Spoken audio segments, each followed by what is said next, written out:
Aloha, welcome back. Summer is over. I mean, did it even really begin? We're still in the midst of this pandemic. Restaurants here in New Jersey and New York are just starting to open up again. It's crazy. Feels like we didn't have a summer. Feels like we didn't even have a year. The only good thing, if anything good did come out of this, and I don't know that there's much, but it's probably that we got to spend some time at home with our family and loved ones and maybe clean the house. And even improve our cooking and cocktail skills. With that in mind, I wanted to thank Michael Ruhlman for his very kind words on my book, Tiki Triangle. He gave it a positive review, and he even featured it not once but twice on his YouTube channel for his Friday cocktail hour. It's really an honor, especially coming from him, because not only did he write well over a dozen books on restaurants and famous chefs and cooking and techniques, but he was also friends with Anthony Bourdain. He appeared on several of his shows throughout the many years. And even though I only met Anthony Bourdain a couple of times professionally, it's still just a great honor to even brush elbows with these guys.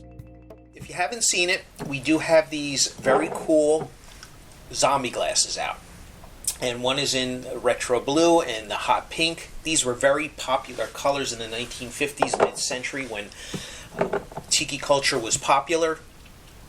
If you order the book with the glassware, you get one of each. Speaking of the zombie, a couple of weeks ago was National Mai Tai Day. If you follow the tiki scene, you probably would have seen dozens of posts on Trader Vic's iconic cocktail. It's so iconic, in fact, that it's right up there with the martini or the old-fashioned. You'll even see it on some fast casual restaurant chain menus with the tropical theme. Today, I wanted to give you another first drink of tiki, and that is the zombie. I think you've seen plenty of recipes out there for the Mai Tai, so now I want to pay Don the Beachcomber some tribute, and we are going to make a zombie cocktail with our new zombie glasses. Zombie glasses, by the way, they're also known as highball glasses. You know, highball, 2 ounces of your favorite spirit, and you fill it with vodka tonic, gin and tonic, rum and coke, whatever the case may be. Those were also very, very big in the 1950s and 1960s. Another reason to get a set of these glasses. They call them highball glasses, Collins glasses, chimney glasses. In the tiki scene, we call them zombie glasses. So here we go. First thing is, we got our mixing tin. Get a scoop of ice. And we want to put our juices in first because we don't want to waste rum. Don's mix was one of his secret ingredients, and what it was simply cinnamon syrup and grapefruit juice. So that goes in there. Now, a lot of these recipes are going to call for white grapefruit juice. If you can find them, great. If not, don't use the stuff in the bottle. That's pasteurized. That's basically all the good freshness and ingredients cooked out of it. So just go with pink grapefruit juice. Sure, it's going to taste a little bit different, but fresh is better than nothing. I lucked out. I found one that wasn't really red or pink, and not one that was white. I don't know what this is, but they seem to be a seasonal thing, and they don't seem to come around too often. So whatever grapefruit is on the shelf, as long as it's fresh, you're in good shape. So I'm going to put a quarter grapefruit juice, quarter ounce of cinnamon syrup, and just a dash of grenadine, because this is 1/8 of an ounce, so it's just like literally a drop or two of grenadine.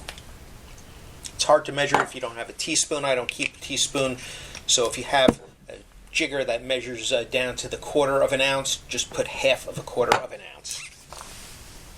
Next, our lime juice. Again, always fresh. Make sure you wash it off good. Even before COVID and the pandemic, you always want to wash this off. People are handling these things all day long.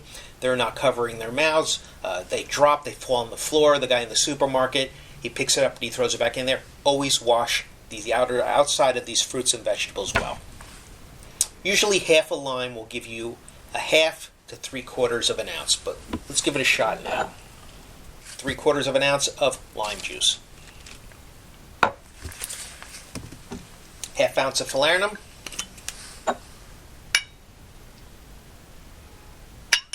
Now the rums. I use the other side of this jigger, and we're going to put 1.5 ounces of dark Jamaican rum. It calls for 1.5 ounces of gold Puerto Rican rum.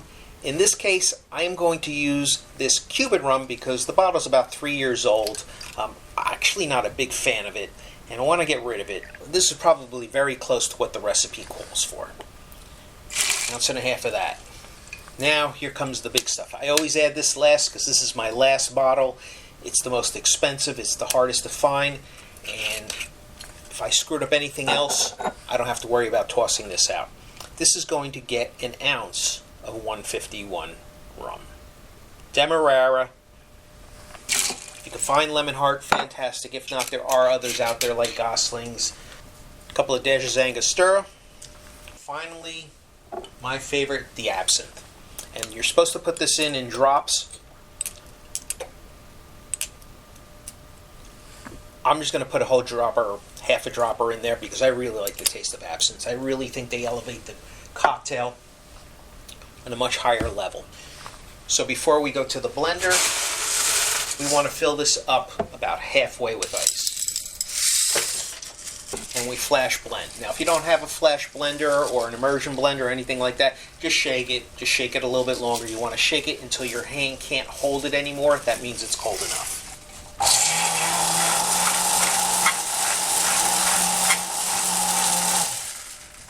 Feel my fingers getting cold here, so that's the time. And we just pour all this into your zombie glass. These zombie glasses are beautiful. I can't be happier about the way they turned out, and I really owe a debt of gratitude to the House of Taboo, publisher of Exotica Modern magazine. They did a fantastic job of designing this, along with my original artist. You'll notice this art in the book from Paul Zadebski of Z Illustration. Thank you, Michael Ruhlman. Thank you, everybody that ordered the book, that took interest. Thank you for your continued support, and thank you for watching. Cheers.